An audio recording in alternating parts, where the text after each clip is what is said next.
someone is finding you very physically attractive at the moment, and I'm hearing this energy in my mind where this person's like, where the frig did you come from? Like, where the frig did you come from, right? But it's like, it's because you're so beautiful, it's because you're a diamond in the rough, that this person feels like that type of elevated beauty needs to be emotionally prepared for, right? Because the stakes are freaking high in this situation. This person doesn't want to lose you. Oh, this person's so scared. They're so worried. They're going to say something wrong or do something wrong, and then it's game over for this person, right? They're not going to get another shot or another chance with you. What is this? They see you as royalty. They see you as a princess or a queen. Maybe you've been going through something recently, like you've been physically exhausted or something, and this person can see it and feel it, and it's like they're so protective of your energy. They don't want to see you going through like what you're going through, right? Because they know that you mean more than that. They know that you're worth so much more than that. They know that you have done a lot of good for the world. They know that your physical impact is so special on connections and friendships and the world, that you are too special and pure. That light of yours is too freaking special to be lost, right? Maybe you're actually going through a bad breakup. Maybe this is a friend. This is a bad breakup or something, and this person just wants to, I don't know, make a fight against someone that's hurt you. Oh my God, I'm so sorry. The Ten of Pentacles stepping forward. The Ten of Pentacles stepping forward. They're not facing the truth about something. They're not facing the truth about something, right, within this situation. This is a friend. Oh my God, this is a friend or a crush situation. This is a friend or a crush situation. This is someone that's maybe in the friend zone with you and they want to get out of it. The Ace of Wands. I don't know if they've created some type of a connection with you that they didn't want, because now they're scared that they're putting themselves in some type of a situation that is so like hard for them to imagine the other situation with you, that now they feel kind of scared and worried that they've put themselves in a situation because they knew the truth all along, right? It's like they knew the truth all along about you, but they put themselves in a connection they didn't want because they were scared that you didn't feel the same way as them. But it's caused this person all of these years or all of this time to really deprive themselves of the love they have for you, because it's like they've seen you so much. They have been closer to you than anybody else. So they've actually seen you be your best self. They've seen you live your life. And it's caused this person to feel like they're the third wheel. I don't know if this is a best friend or something, or it's someone that you get advice from, or someone that just is with you every step of the way. But I'm feeling like maybe you felt it all along. Maybe they have, but you've never actually addressed it before because you've been worried or scared to lose that connection, to lose that person in your life. That you're kind of scared or worried that if things didn't work out for you romantically, it would be too awkward to be around each other. But what I'm getting is it's not going to be, because this person showed up in your life to be in your life forever. And it's like you showed up in theirs to be in their life forever. That it's like no matter what is said, even if you fight or you argue, you'll always make your way back towards each other because you need each other. You need each other in your life here. You want to message them and they want to message you, and I feel like if one of y'all doesn't message the other person, you're going to run out of some goddamn time. So let's see what's going on with this energy. Oh, if this person's holding a grudge. They're holding a grudge because they're not expressing fear. They're scared about seeing you being happy without them, because they want it to be with them, right? And it's like they don't want you to not be happy. They just don't want to see you happier unless it's with them, because they're still holding on to energies that are associated with a moving on energy. They're still associating energies or emotions connected to what moving on from you feels like, or what moving on from you looks like. What else are we getting with this situation? I feel like they're really like passive aggressive and angry and mad at you for moving on, but they're mad at you for the way that you left their life. There's some type of situation of this person like keeping their emotions hidden about how scared they are about seeing you moving on. They are dying to talk to you. They're dying to communicate to you. They want to so badly, but for some reason they're holding back on doing that. They have a lot of emotions for you, and they're trying to suppress them. They have a lot of emotions for you, and they're trying to suppress them, but it's like their biggest fear and their biggest weakness is about seeing you moving on from the connection, but feeling you moving on from the connection, because they are so connected to it now, because all of the karmic situations they were using, or unhealthy energies or unhealthy choices or decisions, they're gone. They were using like negative situations to hold on to this connection as a way to avoid the truth about how they were feeling, because they were scared to accept that you had the capacity to make them feel things they weren't used to feeling, because they knew they had to address what it was they wanted to let go of in life, but they felt that they weren't ready for you, which means this person felt like everything in their life they had built, they weren't ready to let go of either, right? But I'm seeing that their ego and their pride got in the way of them accepting that it was a good thing for you to emotionally challenge this person. It was a good thing, okay? And now there's a situation of this person looking back and realizing that they were never in control of knowing how much they loved you, because they were actually using negative situations to control the connection, and now they're having like negative serious consequences as a result of them realizing that you are the first person to make them realize that everything was very self-inflicted in this connection. Everything was very self-inflicted for them, okay? And now there's a situation of them trying to take some time out from the connection and the relationship to almost prioritize their emotions. Maybe they're waiting for the best time to initiate contact. Maybe they're waiting for the best time to initiate conversation. They do check you out. They're checking you out a lot, and they want you to know that they're interested in you.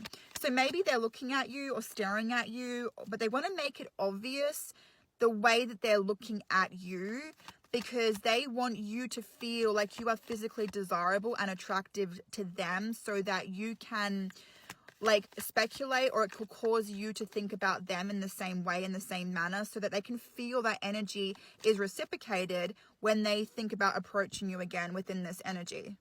Somebody is acting unbothered at the moment about the way things are between the two of you, but knowing in this situation that this person's actually scared for you to hear their truth, because they're scared that you haven't been noticing them lately and you've been overlooking them. So knowing in this situation, the reason why this person has all of a sudden pulled back from this connection is because they're scared and worried that your feelings have changed in this situation. So let's see what is happening in this connection and relationship here. They're scared to tell you the truth. They're scared to tell you the way that they're feeling, because they're scared that once they admit it to themselves, there's no running away from this connection for them. All right? Yeah. So the Queen of Swords, your decision and your choice, it impacted this person a lot more than what you're aware of. It kind of caused this person to go into hiding. It kind of caused this person to go into this energy of retreat within themselves and overthink the connection, be like, did I do everything I could have fully done to really convince this person to give me a commitment? It's kind of like this energy of this person like second guessing the choices and decisions that they made, but them realizing that the choices and the decisions they made finally had an impact. Because this person has a habit of like thinking way too quickly, and then they'll make a choice or a decision but not realize the consequence of it.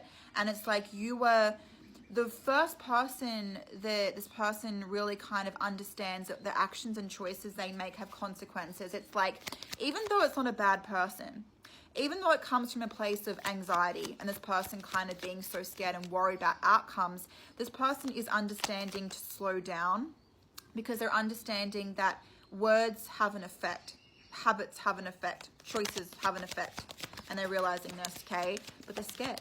They're scared to admit their truth in this situation, because they're scared that it's not going to be reciprocated in the same way that it was before. And now they're kind of having regret over realizing what they should have done or what they should have said is haunting them in this situation, right? King of Wands, they do want to commit to you, but they don't know how. They don't know how to commit to you in a way where it's convincing you to make you feel safe and secure, but also to undo this choice and decision you made to put up a boundary, because they can feel this boundary in full effect. They can feel this boundary in full effect, not from just the choice or decision itself that you've made, but also from the way that you are acting to give yourself self-love and self-care at the moment, because you've got a very strong attention on yourself, and this person can feel it. They can feel that you're withdrawn. They can feel that you're kind of no longer emotionally available to them, and it's making this person want to hide their feelings and their emotions. But I am seeing in this situation, they will come out of hiding, but they need a little bit more time to maybe assess your body language, or maybe kind of test you, or kind of find physical cues or physical demonstrations in your energy. They can get the kind of a slight little bit of curiosity or attention to see if you're still interested in them in any way here. If you're seeing this, I want to do some information on this person, looks-wise, characteristics-wise. Who is this person, and what is this person's qualities or energies? Okay, so whoever this person is, you might actually think this person's like not interested in you, or you might think this person has moved on. But I'm seeing this person like acting cold or detached or nonchalant, because they're actually secretly bothered that you're moving on from them, because they haven't been facing the truth about something within this situation. So let's see. I'm feeling like this person's dying to communicate to you. It's like they want to communicate to you so badly, but they don't know what to say, or they feel like they can't, or they feel like they shouldn't. But I see them typing and then stopping, typing and then stopping. It's because they want to talk to you so badly, but they kind of don't know what to say in this situation. So there is going to be some type of divinely orchestrated energy, something about a karmic situation that comes into this energy to give you the clarity and the knowledge and the realization that this situation wasn't supposed to happen in the way that you thought it was going to happen. But knowing that it was divine intervention or divine timing, because you actually have some type of a new cycle or a new beginning coming for you in love. But there's some type of situation of you trying so hard to control this current situation by really feeling like you have to be present in this person's energy to get the answers to what you're thinking. There's a lot of questioning, a lot of uncertainty, a lot of you being like, what are we? What is this connection? What is this relationship? But there's something about this situation of some type of clarity or knowledge coming in, almost like to give you this opportunity. Something about this situation of some type of clarity or knowledge coming in, almost like to give you this opportunity around a situation of genuine love, genuine commitment. It's almost like an energy of unconditional love or genuine love that's going to come in around your energy here, okay? Which is kind of going to give you this satisfaction or give you this clarity that you're able to move forward with some type of new beginning or some type of new cycle when it's coming to you in your love life. Are you freaking kidding me with the death energy stepping forward? Know what I'm saying? Is this person that you're currently dealing with preparation. This person that you are currently dealing with was preparation for this new beginning or this new cycle that's coming into your energy, okay? Whatever karmic situation this was, I'm getting an energy where this was actually an orchestrated event to give you the clarity and the knowledge and the understanding that all of these karmic situations or karmic cycles in your life have come to an end or a close. But there's something about you being divinely protected from harm in this situation, because there is an energy of you receiving commitment and an opportunity around genuine love and genuine commitment. But there is a situation about you having to release this situation and not focusing so much on the outcome by surrendering it and releasing it to the universe, almost like releasing it to the divine and then allowing the divine and the universe to take care of it for you here.